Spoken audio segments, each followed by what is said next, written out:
आज दिल्लीमध्ये महाराष्ट्रामधल्या भाजपच्या सर्व मंत्र्यांची खलबतं होणार आहेत। आज दिल्लीमध्ये महत्त्वाच्या बैठकीचं आयोजन करण्यात आलंय। पंतप्रधान नरेंद्र मोदी महाराष्ट्रामधल्या सर्व मंत्र्यांना मार्गदर्शन करणार आहेत। आगामी लोकसभा निवडणुकांच्या पार्श्वभूमीवर आजच्या बैठकीला सुद्धा विशेष महत्त्व प्राप्त झालंय। आजच्या बैठकीमध्ये आगामी निवडणुकांच्या अनुषंगाने मंत्र्यांनी कशा प्रकारे कामं करावीत याबद्दल चर्चा होण्याची सुद्धा शक्यता आहे। तसंच मंत्र्यांना त्यांच्या संबंधित विभागाच्या मार्फत पंतप्रधान मोदी हे मार्गदर्शन करण्याची सुद्धा शक्यता वर्तवली जाते। उद्धव ठाकरे हे आज वरळीमध्ये खुली पत्रकार परिषद घेणार आहेत। विधानसभा अध्यक्षांच्या निकालाच्या विरोधामध्ये उद्धव ठाकरे आज जनतेच्या दरबारामध्ये न्याय मागणार आहेत। तसंच आजच्या पत्रकार परिषदेमध्ये उद्धव ठाकरे राहुल नार्वेकर यांच्याबद्दल मोठा गौप्यस्फोट करण्याची सुद्धा शक्यता आहे। शिवसेनेचे आमदार अपात्रतेच्या निकालामध्ये शिंदेंची शिवसेना हीच खरी शिवसेना असल्याचा निकाल राहुल नार्वेकरांनी दिला होता। तसंच शिवसेनेची 2018ची घटना ही वैध नसल्याचं सुद्धा त्यांनी म्हटलं होतं। त्यामुळे आता त्यांच्या निकालाच्या विरोधामध्ये उद्धव ठाकरे हे आज जनतेच्या समोर पत्रकार परिषद घेऊन आपले प्रश्न मांडणार आहेत। मराठा समाजाबद्दल आक्षेपार्ह विधान करणाऱ्या निलंबित पोलीस निरीक्षक किरण कुमार बकाले यांना अटकही करण्यात आली आहे। काल पोलीस मुख्यालयामध्ये येऊन पोलिसांच्या समोर हजर झाल्याने त्यांना अटक करण्यात आली आहे। त्यांना 2 दिवसांची पोलीस कोठडी सुद्धा सुनावण्यात आली आहे। स्थानिक गुन्हे शाखेमध्ये पोलीस निरीक्षक पदावरती असताना किरण कुमार बकाले यांनी संभाषणामध्ये मराठा समाजाबद्दल आक्षेपार्ह असं वक्तव्य केलं होतं आणि याबद्दल ऑडिओ क्लिप देखील व्हायरल झाली होती। त्यामुळे मराठा समाजामध्ये प्रचंड उद्रेकही झाला होता। तब्बल 1.5 वर्षांपासून बकाले हे फरार होते। लोकसभा निवडणुकीच्या पार्श्वभूमीवर केंद्रीय निवडणूक आयोगाच्या निर्देशानुसार मतदार याद्या अंतिम करण्याची मुदत आता संपुष्टात आलेली आहे। त्यानुसार केंद्रीय आणि राज्यस्तरीय पातळीवर अधिकाऱ्यांच्या बदल्यांच्या हालचालींना चांगलाच वेग आलाय। काही अधिकाऱ्यांनी मंत्रालयाच्या वाऱ्या केलेल्या आहेत तर अनेक जण हे अद्यापही मंत्र्यांच्या संपर्कात आहेत। मागील 4 वर्षांमध्ये एकाच जिल्ह्यात 3 वर्षांचा कार्यकाळ पूर्ण केलेले अधिकारी हे बदलीसाठी पात्र असतात। या अधिकाऱ्यांची बदली तातडीने 31 जानेवारीच्या आतमध्ये करण्याचे आदेश आता दिले गेले आहेत। परदेशी जहाजांसाठी कोकणामध्ये 3 ठिकाणी क्रूज टर्मिनल उभारले जाणार आहे। यामध्ये रत्नागिरीचा सुद्धा समावेश आहे। महाराष्ट्र सागरी मंडळातर्फे मेरीटाईम मंडळाने या संबंधीचा प्रस्ताव आंतरराज्य जलवाहतूक मंत्रालयाकडे सादर केला होता आणि त्याला प्राथमिक मान्यता सुद्धा देण्यात आली आहे। दिघी बंदरातील क्रूज टर्मिनलला केंद्राने मान्यता दिली आहे। कोकण रेल्वे सातत्याने तिकीट तपासणी मोहीम राबवताना दिसते।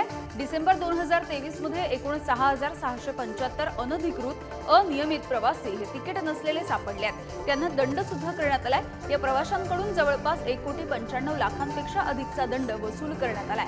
गेल्या तिमाहीमध्ये एकूण 18,466 फुकट्या प्रवाशांवरती कारवाई करण्यात आली आहे। कोकण रेल्वे प्रवाशांना गैरसोय टाळण्यासाठी योग्य आणि वैध तिकिटांसह प्रवास करण्याचे आवाहन सुद्धा करण्यात आले, कारण कोकण रेल्वेने संपूर्ण मार्गावरती तिकीट तपासणी मोहीम आता अधिक कडक केलेली दिसते आहे।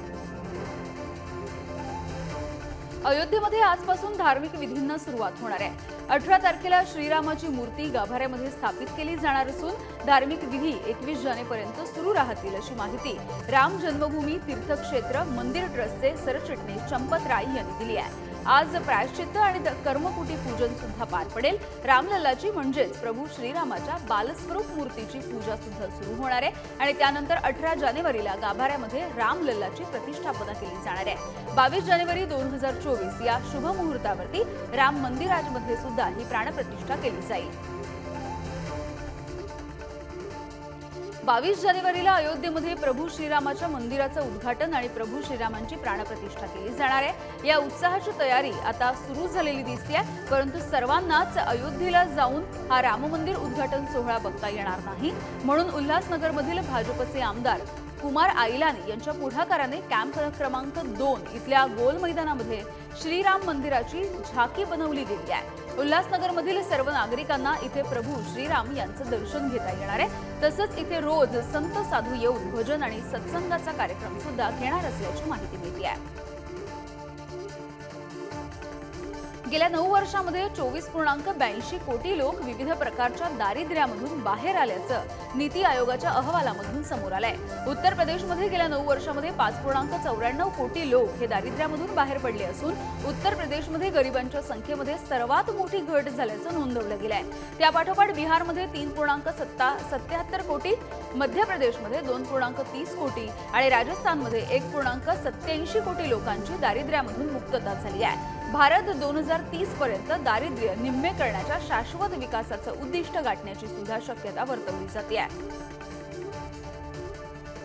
AI अर्थातच आर्टिफिशियल इंटेलिजन्समुळे प्रगत अर्थव्यवस्थांमधील 60% नोकऱ्यांवरती आणि जगभरामधल्या सुमारे 40% नोकऱ्यांवरती परिणाम होणार आहे, असं आंतरराष्ट्रीय नाणेनिधीने एका अहवालामध्ये म्हटलंय। AI टेक्नॉलॉजीमुळे जगभरातील नोकऱ्यांना धोका पोहोचतोय, पण यामुळे उत्पादकतेच्या पातळीला चालना देण्यासाठी आणि जागतिक वाढीला चालना देण्यासाठी एक मोठी संधी सुद्धा आहे, असं IMFच्या व्यवस्थापकीय संचालिका क्रिस्टालिना जॉर्जिव्हा यांनी म्हटलेलं आहे। त्यामुळे AI टेक्नॉलॉजीमुळे आता अनेक नोकरदारांच्या चिंतेमध्ये सुद्धा वाढ होताना दिसते आहे। ग्राहकांची ओळख पटवून देणारी प्रक्रिया अर्थात KYC पूर्ण केलेली नाही अशी फास्टॅग खाती 31 जानेवारीपासून बंद केली जाणार आहेत। भारतीय राष्ट्रीय महामार्ग प्राधिकरणाने बँकांना अशा सूचना दिल्यात। टोल नाक्यांवरील टोल व्यवस्था कार्यक्षम आणि जलद करण्यासाठी पावलं उचलली जात आहेत। एकाच फास्टॅगचा वापर वेगवेगळ्या वाहनांसाठी केला जातो। एका फास्टॅगचा वापर केवळ एकाच वाहनासाठी व्हावा या दृष्टीने एक वाहन एक फास्टॅग हे धोरण राबवलं जात आहे। त्यामुळे आता फास्टॅग खाती ही KYC करणं अनिवार्य असणार आहे। राज्यामध्ये गेल्या वर्षभरामध्ये 34,114 अपघातांमध्ये 15,009 जणांचा मृत्यू झाल्याची नोंद झाली आहे। 2022च्या तुलनेने अपघाती मृत्यूंमध्ये 1.4% घट आहे। त्याचप्रमाणे राज्यातील अपघातांचे ब्लॅक स्पॉट गेल्या 3 वर्षांपासून कमी झालेले दिसत आहेत। राज्यामध्ये जानेवारी 2019 ते डिसेंबर 2023 या कालावधीमध्ये 1,54,870 अपघातांची नोंद आहे। यामध्ये 68,118 नागरिकांचा मृत्यू झालाय। त्याचप्रमाणे 89,596 जण गंभीररित्या जखमी झाले। 2022 मध्ये सर्वाधिक 13,383 अपघातांमध्ये 15,000पेक्षा अधिक जणांचा मृत्यू झाला होता। संभाजीनगरमध्ये व्यापार पेठेमध्ये असलेली दुकानं, मॉल्स, शॉपिंग कॉम्प्लेक्सवरती 2 आठवड्यांमध्ये मराठी भाषेमध्ये पाट्या लावण्यात याव्यात, अन्यथा दुकानं सील केली जातील असा इशारा मनपा प्रशासक जी श्रीकांत यांनी दिलाय आणि यावरून आता प्रशासकीय यंत्रणेने कारवाईची तयारी सुरू केली आहे। पुढील आठवड्यामध्ये ही मुदत संपणार आहे। त्यानंतर शहराच्या विविध भागांमध्ये ही धडक मोहीम राबवली जाईल अशी माहिती अतिरिक्त आयुक्त सौरभ जोशी यांनी सुद्धा दिली आहे। दुकानं, व्यापारी प्रतिष्ठानं, मॉल्स यांच्यावरच्या पाट्या या मराठीमध्येच असाव्यात यासाठी शासनानं कायदा सुद्धा पारित केला आहे। वाशिम जिल्ह्यामध्ये तुरीची सध्या काढणी सुरू आहे, मात्र उत्पादनामध्ये मोठी घट झाली असल्यामुळे शेतकरी सध्या चिंतेत आहे। यावर्षी सुरुवातीला झालेला अल्प पाऊस आणि त्यानंतर ऐन फुलोऱ्याच्या अवस्थेमध्ये झालेली गारपीट आणि अवकाळी पावसामुळे झालेलं तुरीचं प्रचंड नुकसान या सगळ्याचा परिणाम उत्पादनावरती सुद्धा झालाय। एकरी अवघं 3 ते 4 क्विंटल तुरीचं उत्पादन होत आहे, तर तुरीचा दर्जा सुद्धा घसरलाय। त्यामुळे बाजारामध्ये या तुरीला दर कमी मिळण्याची सुद्धा शक्यता आहे। कमी दर मिळाल्यास शेतकऱ्यांच्या चिंतेमध्ये आणखी भर होणार असल्याचं बोललं जात आहे। नांदेड जिल्ह्यामध्ये मागील काही दिवसांपासून वातावरणामध्ये सातत्याने बदल होताना दिसतोय। कधी थंडी तर कधी अचानकपणे उष्ण वातावरणामुळे या सगळ्या बदलांमुळे पिकावरती बुरशीजन्य रोगाचा प्रादुर्भाव होताना दिसतोय। यामध्ये हरभरा आणि ज्वारीचं पीक धोक्यात आलंय। जिल्ह्यामध्ये मागील काही दिवसांपासून वातावरणामध्ये मोठ्या प्रमाणावर बदल झाल्याचं दिसून येत आहे। याचा थेट परिणाम पिकावरती होतोय। पूर्वीचा खरीप हंगाम वाया गेलेला आहे आणि त्यानंतर रब्बी पिकाची आशा शेतकऱ्याला होती, मात्र वातावरणामधल्या बदलामुळे हरभरा आणि ज्वारी पिकावर प्रादुर्भाव वाढत असल्याचे चित्र सध्या दिसतंय। चालू गळीत हंगामासाठी ऊस उत्पादन घटल्यामुळे साखर उत्पादन सुद्धा घटणार असल्याची माहिती आहे। गाळपामुळे